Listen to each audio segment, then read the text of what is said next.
श्रियकान्ताय कल्याणनिधये निधयेतिनां श्रीवेङ्कटनिवासाय श्रीनिवासाय मङ्गलम्।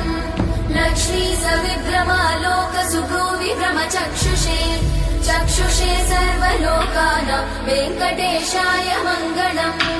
श्रीवेङ्कटाद्रिशृङ्गाग्रमङ्गलाभरणाङ्गये मङ्गलानां निवासाय श्रीनिवासाय मङ्गलम्। सर्वावयव सौन्दर्य सम्पदा सर्वचेतसां सदा सम्मोहनायास्तु वेङ्कटेशाय मङ्गलम्। नित्याय निरवध्याय सत्यानन्दचिदात्मने सर्वान्तरात्मने श्रीमद् वेङ्कटेशाय मङ्गलम्।